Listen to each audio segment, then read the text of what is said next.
పాపం ప్రతాప్, మసూదా, పరేషాన్, the great pre wedding show, ఇలా తిరువీర్ మూవీస్ థియేటర్కి రిలీజ్ అయిన అన్ని సినిమాలు థియేటర్లో చూశాను. కానీ ఈ మొన్న రిలీజ్ అయిన సినిమా మాత్రం పనవలేదు. వెళ్తే క్యాన్సిల్ చేస్తున్నారని తెలిసి కూడా వెళ్ళాను, వెనక్కి వచ్చేసాను. ఏం చేద్దాం, మరి అలా అయిపోయింది సిచ్యువేషన్ అక్కడ. ఇక ఇప్పుడే ఈటీవీలో స్ట్రీమింగ్లోకి వస్తే చూశాను. ఏం పాపమా, ఎందుకు పాపమా అని చూసాక అనిపించింది నిజంగానే పాపమని. అది ప్రతాప్కి కాదు, చూసిన నాకు నేను చెప్పుకోవాల్సి వచ్చింది. పాపం వద్దులేరా, ఇవన్నీ మనకు మామూలేగా. పద, రాడ్ పడింది గాని ఇంకో రాడ్ తగిలించుకుందాం పద అని. ఇవన్నీ మాకు మామూలు. మా కష్టాలేవో మేము పడతాం. నిజంగా తిరువీరు స్క్రిప్ట్ సెలక్షన్ ఇలా అయిపోయింది అనుకోలేదు. ఇక మనోళ్ళు సీరియల్స్ రాసేయచ్చు మాస్టర్, సినిమాలు వద్దు, బికాస్ చూస్తే అంతే కథం. ఇందులో ఒక ప్రాబ్లం పెట్టారు, అదేదో ఇంకా ప్రపంచంలోనే ఎవ్వరికి లేదు అన్నంత లెవెల్లో బిల్డప్ ఇచ్చి ఇంటర్వెల్కి ముందు రివీల్ చేయటం మామూలు నాంచుడు కాదేది. ఆ తర్వాత మళ్ళీ పెచ్చ నాంచుడు, చివర్లో వచ్చి హీరోయిన్ నా సపోర్ట్ అని అనడం. యాక్చువల్లీ ఆ క్లైమాక్సే ఫస్ట్ హాఫ్లో వచ్చేయాలి. నీకు ప్రాబ్లం ఉందని చెప్పి హీరోయిన్ వెళ్ళిపోవటం ఏంటో అది చూస్తే ఎవరన్నా ఇంకేదో అనుకుంటారు.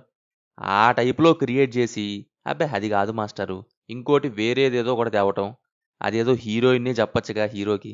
ఇద్దరూ కలిసి ప్రాబ్లమ్ని సాల్వ్ చేసుకోవడానికి ట్రై చేసుకోవచ్చు. ప్రేమించిన మనిషిలో ప్రాబ్లం ఉంటే వదిలేయాల్సింది ప్రాబ్లమ్నే కదా, మనిషిని కాదు కదా.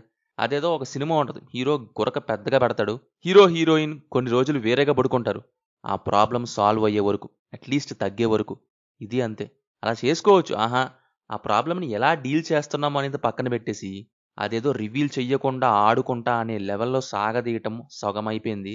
సొల్యూషన్ పక్కన పెట్టి ఊరు పంచాయతీలంటూ ఇంకో సగం అయిపోయింది. ఇందులో ఇంకా సినిమా ఏముంది, బావా బావా అనుకుంటూ ఆయన థియేటర్లో చూసిన సినిమా తప్ప ఇంకేం లేదేడా. అసలు తీసుకున్న కాన్సెప్ట్కి మధ్యలో అతికించిన అతుకులకి ఏమన్నా సంబంధం ఉందా అండి అసలు? వాళ్ళు చెప్పరంట, హీరోయిన్ చెప్పదంట, ఒక స్టేజ్ వరకు హీరో ఫ్రెండ్ చెప్పడంట, ఎవరో ఏదో ఫీల్ అవుతారని చెప్పరంట.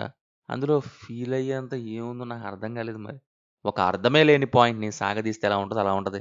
ఇంకా చెప్పాలంటే ఫిల్ ఇన్ ద బ్లాంక్ ఆన్సర్కి 8 మార్క్స్ ఆన్సర్ రాసినట్టు ఉంటుంది. నేనైనా 4 మార్క్స్ ఆన్సర్కి 8 మార్క్స్ ఆన్సర్ రాసిన సందర్భాలు ఉన్నాయి. కానీ ఇక డైరెక్టర్ ఏకంగా ఫిల్ ఇన్ ద బ్లాంక్కి 8 మార్క్స్ ఆన్సర్ రాశారంటే సాహసమనే చెప్పాలి. మామూలుగా సాగదీయలేదు, సాగదీసి వదిలిపెట్టారు. పర్ఫార్మెన్సెస్ వైజ్ ఏదో ఒప్పుకున్నాం చేసుకున్నాం అన్నట్టు ఉంటుంది యాక్టింగ్. ఇక మ్యూజిక్ సీరియల్లే, కెమెరా వర్క్ సీరియల్లే, టోటల్లీ తలా తోకలేని సాగదీసుడు సీరియల్ ఇది. Streaming in Telugu on ETV win. పాపం ప్రతాప్ మీకు ఎలా ఉందో కింద కామెంట్స్లో మాతో తప్పకుండా షేర్ చేసుకోండి. Will meet in next video. Thank you. జై హింద్.